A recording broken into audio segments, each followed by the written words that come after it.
Go back to a lamb dinner served one evening back in 629 AD. At the head of the table sat Muhammad, the controversial founder of Islam. But the lamb was poisoned, and even though he spat it out, it was too late. His sudden death launched a bloody 1,354-year battle for control of Islam.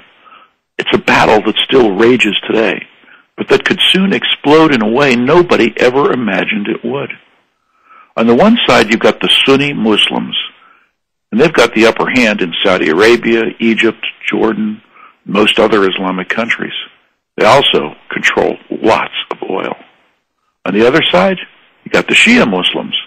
They run Iran, but their power is growing, especially in Lebanon, Syria, and even Iraq.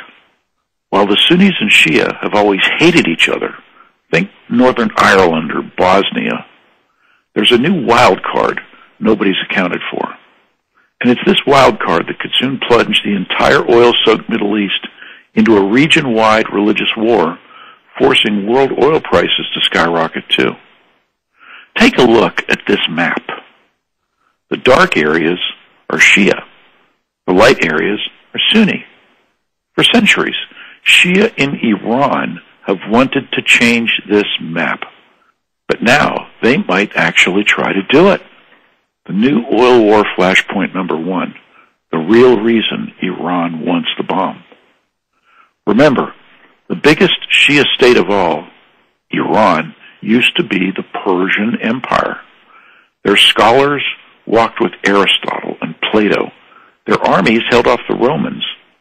They invented chess, windmills, and wine, and bricks and trigonometry.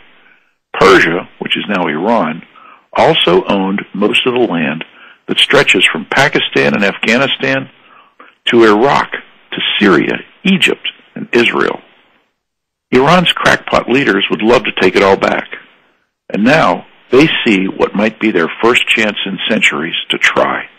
You see, Tehran's pursuit of a nuclear bomb is just the beginning. Take a look at this next map. Notice two things. First, Iran's near total control of the Strait of Hormuz. And second, Iran's Shia influence pouring into war-torn Iraq. Over 17 million barrels of oil, 90% of all the oil coming out of the Middle East, must pass through that Strait of Hormuz every day. Already, Iran could paralyze world oil shipments overnight just by shutting down that waterway. But now, they could be working on a bigger power play. You see, Iran's support for Shia militants in Iraq is strongest in southern Iraq, where 6 of Iraq's 8 supergiant oil fields are located. Plus, they now get almost open road access to war-hungry allies in Syria and Lebanon. What you might not know is that Tehran donates as much as $1 billion every year to Lebanon's Hezbollah terrorists, and they gave billions more to Syria's bloodthirsty president to build cement factories, car factories, power plants, storage silos. But what does Iran get in return? They get Hezbollah's Arabic-speaking terrorists to run militant Shia training camps in Iraq. And they get Syria to distribute Iran's money and weapons to others in the Shia network, a network that reaches a lot farther than you think. For instance, far south to a very unexpected place, Yemen. New oil war flashpoint number 2, Yemen's ugly secret. Ask yourself, why did the Pentagon triple its budget on Yemen? Why would U.S. General Petraeus meet with Yemen's president? And why did our own State Department call tiny little Yemen a threat to global stability? Even ABC News says Yemen is the next top target in the terror war and a near-perfect haven for terrorists. And President Obama is quietly sending ships, troops, and weapons. Why? Take a look at this map. Notice two things. First, another oil choke point called the Gate of Tears. And second, Yemen's big border with Saudi Arabia. For 6 years, Yemen has fought with Shia rebels. These rebels are broke, but somehow They're getting money to keep fighting.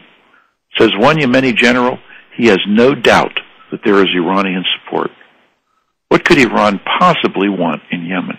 Well, first there's the Bab el-Mandeb, which means the Gate of Tears. It's a second oil choke point. Over 3.3 million barrels of oil shipped through here every day. Closing off the Gate of Tears would also cripple other oil states and slap a fat premium onto world oil prices. There's still more. You see, both Yemen and Shia-controlled Iraq also share borders with the indisputable mortal enemy of Shia Islam and Iran. That's Saudi Arabia. Oil war flashpoint number 3, Iran's final prize, Saudi oil. Remember the race wars in the U.S. in the 1960s? Well, in Saudi Arabia, Sunni schools teach that Shiites aren't real Muslims. Shias also can't hold a seat in politics, become judges, or testify in court. Shias and Sunni cannot even marry. It's against state law. Worst of all, back in the 1980s, the Saudis gave Sunni ally Saddam Hussein over $47 billion to fire missiles and chemical weapons into Iran in an 8-year anti-Shia war that killed up to 500,000 Iranians. And Iran has not forgotten. Final battleground? Well, with a terror network to the north and bought Shia loyalty in the south and elsewhere, Iran suddenly has the Saudis surrounded. As you can see, Saudi Arabia, which is home to both Mecca and the oil-corrupted Sunni princes, looks like a sitting duck. In the south, Yemen's rebels have already hit towns across the Saudi border. 50 Saudi schools along the border had to close. Another 240 border towns were evacuated. Saudi jets have already dropped bombs in Yemen. We're at a tipping point. Not every Shia wants a revolution, but enough do that a deep river of secret revenge could soon flood across the entire oil region.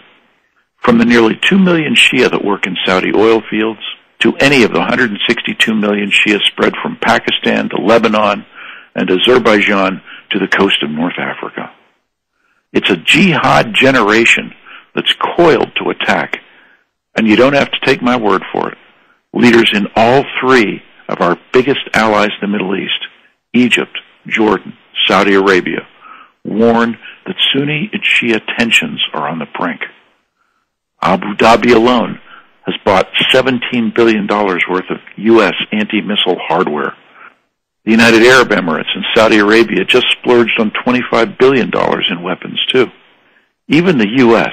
just committed more F-16 fighter jets, Patriot missile systems, giant cruisers, and up to 20,000 U.S. troops to the coming fight.